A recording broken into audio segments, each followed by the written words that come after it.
Guys, welcome back to Vaibhav Tulsi blogs once again. तो title से आपको पता लग ही गया है कि ये वीडियो होने वाला है जो बच्चे 1 ईयर या 6 मंथ से नीचे के हैं, अगर उन्हें कोल्ड और कफ हो जाए तो आप घर पे ऐसे क्या उपाय करें कि आप उसको घर पर ही क्योर कर लें। सो गाइज, मैं पहले ही आपको बता दूं, मैं कोई डॉक्टर नहीं हूं, लेकिन ये सारे जो उपाय हैं ये सदियों से चले आ रहे हैं, जो घर पे अपने छोटे बच्चों के साथ हमारी दादियां नानियां, हमारी जो पहले की जनरेशन थी वो करती आई है और इसके रिजल्ट्स भी पॉजिटिव रहे हैं। इसीलिए मैं ये आपको बता रही हूँ और पर्सनली भी मैं ये अपने बेबी पे ट्राई कर चुकी हूँ। सो द फर्स्ट पॉइंट, अगर आपके बच्चे को सर्दी खांसी हो गई है और बच्चा 1 और 2 मंथ्स का ही है, बहुत छोटा बेबी है, तो सबसे पहले आप डॉक्टर को कंसल्ट जरूर करना, क्योंकि बच्चा अभी बहुत छोटा है। घर पे कोई भी काम करने से पहले आप अपने डॉक्टर से सलाह मशवरा जरूर लेना, क्योंकि बेबी बहुत छोटा है और कोई भी मेडिसिन डॉक्टर उसका वेट के अकॉर्डिंग और वो पूरा उसका चेस्ट वगैरह अच्छे से चेक कर लेते हैं कि इन्फेक्शन लंग तक तो नहीं पहुंच गया है। तो ये सारी चीजें वहां पे सारी देखभाल हो जाती है। Second point is steam.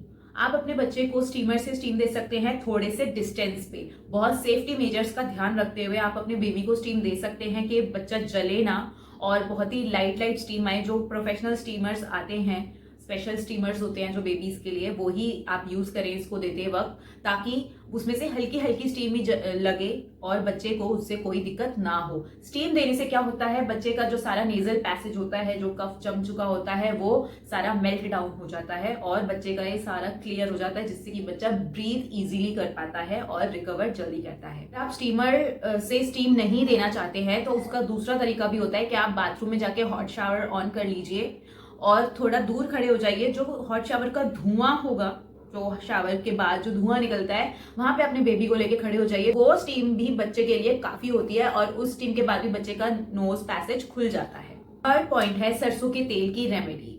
सरसों के तेल में आप अजवाइन और लहसुन डाल के जब उसे अच्छे से पका लेते हैं, और उसको तब तक पकाना होता है जब तक लहसुन और अजवाइन बिल्कुल न जल जाए, मतलब पूरी तरीके से उसका अर्क उसके सरसों के तेल में ना आ जाए, तब तक आपको उस तेल को पकाना होता है। फिर ठंडा होने के बाद आपको उसे छानकर एक जार में शिफ्ट कर लेना होता है। और बेबी अगर बहुत छोटा है तो सिर्फ उसके नेल्स पे, पैरों के तलवे पे और हैंड्स पे ही लगाना है और उसे ओवरनाइट सोने देना है। ये सोते वक्त करना है। इससे भी क्या होता है, सारा जो कफ कोल्ड है वो निकल जाता है। और अगर बेबी थोड़ा सा बड़ा है, यानी 3 मंथ से थोड़ा सा ज्यादा बड़ा है, तो उसकी स्किन थोड़ी सी मैच्योर हो चुकी है, तो आप इस तेल को उसकी चेस्ट और बैक पे भी लगा सकते हैं, along with the nails, palms and जो फीट के तलवे हैं उन पर। तो इससे बच्चे को बहुत जल्दी आराम आता है और बच्चा बहुत जल्दी रिकवर करता है अपनी प्रॉब्लम से। बट इस बात का जरूर ध्यान रखना है कि अगर बच्चा 3 मंथ से छोटा है तो उसका स्किन पे टेस्ट लेना बहुत जरूरी है, क्योंकि छोटे बच्चों की स्किन बहुत सेंसिटिव होती है, रैशेज हो सकते हैं, क्योंकि ये तेल ऑलरेडी बहुत गर्म होता है। तो आप एक बार टेस्ट जरूर करें। अगर बच्चा 3 मंथ से पहले का है तो भी टेस्ट करना जरूरी है, ताकि हमें पता लग जाए कि बच्चा इससे एलर्जिक है या नहीं है। अदरवाइज मेरे बेबी पे this remedy work so good. जब भी उसको हल्का सा भी ठंड का एहसास होता है, मैं उसको ये तेल लगा देती हूँ। और इवन मैं उसकी जो बॉडी मसाज है, जो डेली मसाज होती है, इसी तेल से करती हूँ। ये मैं एक ही बार में 1 वीक का बना लेती हूँ और बार बार इसी को रिपीट करके उससे उसकी मसाज देती हूँ, ताकि वो वार्मथ भी बनी रहती है सर्दियों के मौसम में उसकी बॉडी में, और कोई भी कफ एंड कोल्ड उसकी बॉडी में एक्यूमुलेट नहीं होता। फोर्थ पॉइंट है जायफल। जायफल को भी घिस के, सेम जैसे हमने सरसों के तेल को नेल्स और पैरों के नेल्स और तलवों पे लगाया था, सेम उसी तरीके से लगा सकते हैं। ये भी बच्चे को कोल्ड और कफ में बहुत अच्छा रिजल्ट देता है, बहुत रिलीफ लाता है।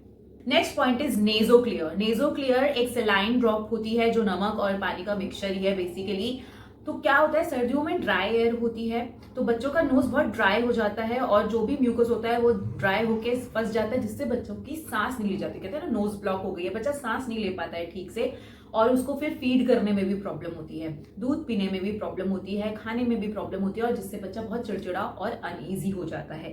तो इसीलिए डॉक्टर्स भी कहते हैं कि ये नेजो क्लियर आप जब भी फीड करें उससे 10 to 15 मिनट्स पहले उसकी नाक में डाल दीजिए, इन बोथ द नॉस्ट्रिल्स, और जिससे उसका नाक पूरा खुल जाएगा, पूरा नेजल पैसेज अच्छे से खुल जाएगा और बच्चा सांस ले पाएगा और उसकी वजह से फीड भी बहुत अच्छे से कर पाएगा। Next point is hot compress.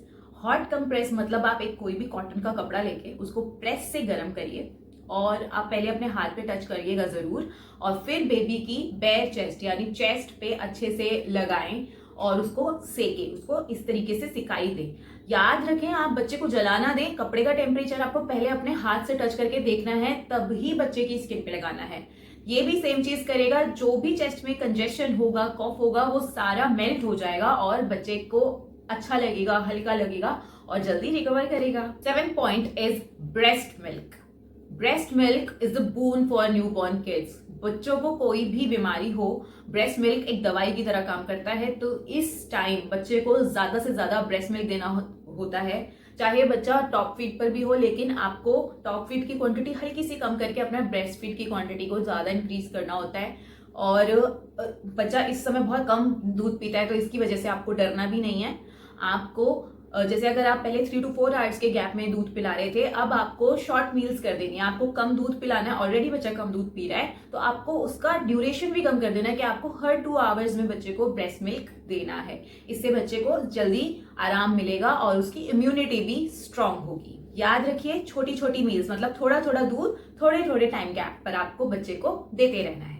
8th point is humidifier. आप ह्यूमिडिफायर खरीद के ला सकते हैं, जो एयर होती है ऑलरेडी ड्राई होती है, जो बच्चे की जिसकी वजह से बच्चे को कोल्ड कॉफ होता है, वो एयर को मॉइस्चर प्रोवाइड करता है। और जब मॉइस्ट होगी एयर, बच्चे को कोई भी प्रॉब्लम नहीं होगी, बच्चे को सांस लेना इजी होगा और वो हैप्पी हैप्पी फील करेगा। आप ट्राई करें कि आप कोल्ड मिस्ट ह्यूमिडिफायर ही लें, जो कि बिल्कुल ज्यादा हॉट नहीं होता, सेफ होता है, और आप उसको ट्राई कर सकते हैं। अगर आप ह्यूमिडिफायर नहीं ले पा रहे हैं तो आप पानी बॉईल करके किसी सेफ पॉइंट पे रख दीजिए और उसकी भाप को कमरे में फैलने दीजिए। उसकी भाप भी कमरे को मॉइस्ट करेगी। 9th point is sponge bath.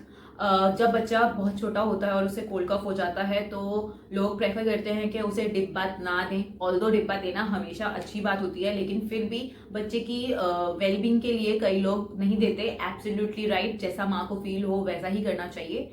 तो आप उसमें क्या करें, गर्म पानी में कॉटन के कपड़े को डिप करके उसको अच्छे से निचोड़ के बच्चे की बॉडी को पोंछे। उससे भी बच्चे को गर्माहट मिलती है, हाइजीन मेंटेन होता है और उसका कोल्ड और कॉफ भी जल्दी ठीक होता है। Last point is nebulization. Nebulization कहते हैं स्टीम से ज्यादा सेफ होता है। कई लोगों का ये मानना है कि नेबुलाइज करना मतलब बच्चे को हम दवाई दे रहे हैं, बट ऐसा नहीं है। आप सलाइन वाटर डाल के भी बच्चे को नेबुलाइज कर सकते हैं, जिससे कि उसका नेजल पैसेज खुल जाए और वो फीड ले पाए। लेकिन नेबुलाइजेशन को एंड में रखने का रीजन ही ये है कि वो डॉक्टर की ही प्रिस्क्रिप्शन से होना चाहिए। बिना डॉक्टर से बात करे आप नेबुलाइज नहीं करोगे अपने बच्चे को। और नेबुलाइजेशन तब दो जब बच्चा बिल्कुल ही खाना पीना छोड़ दे या बच्चे को बहुत ज्यादा कॉफ कोल्ड हो जाए, तब जाके आप दे सकते हो, वो भी अपने डॉक्टर से कंसल्ट करके। और वैसे भी अगर आपको लगता है कि ये पॉइंट से पहले आप अपने डॉक्टर से कंसल्ट करना चाहेंगे तो प्लीज करें। मैंने वो चीजें बताई हैं जो बच्चे को इनटेक नहीं करनी है, लेकिन ऊपर से हम जो भी एनवायरनमेंट उसको प्रोवाइड कर सकते हैं वो प्रोवाइड करें। अगर बच्चे को थोड़ा सा कोल्ड और कॉफ हो भी जाता है, नथिंग रॉन्ग इन दैट। उसकी एंटीबॉडीज बन रही हैं, उसकी बॉडी उससे लड़ना सीख रही है और उसका इम्यूनिटी सिस्टम इंप्रूव हो रहा है। वेदर में ऐसा होना पॉसिबल है, जब भी वेदर चेंज होगा मोस्टली बच्चों को कोल्ड कॉफ हो जाता है, क्योंकि उनकी बॉडी एक नई चीज अडेप्ट करना सीख रही है। पहले साल में ये होना काफी कॉमन है, तो आपको डरना नहीं है, अपने डॉक्टर से टच में रहना है और ये सारी चीजें भी साइड बाय साइड ट्राई करती रहनी है। सो अगर आपको ये वीडियो अच्छा लगा हो तो thank you so much for watching, और प्लीज सब्सक्राइब माय चैनल। ऐसे ही इंपॉर्टेंट और बहुत ही यूजफुल बेबी केयर वीडियोस मैं इस चैनल पे डालती हूँ। इवन प्रेगनेंसी केयर वीडियोस भी मैंने इस चैनल पे डाली हुई हैं। तो do watch them, like them and subscribe my channel for more such videos. Thank you so much for watching. Bye bye. See you in the next video.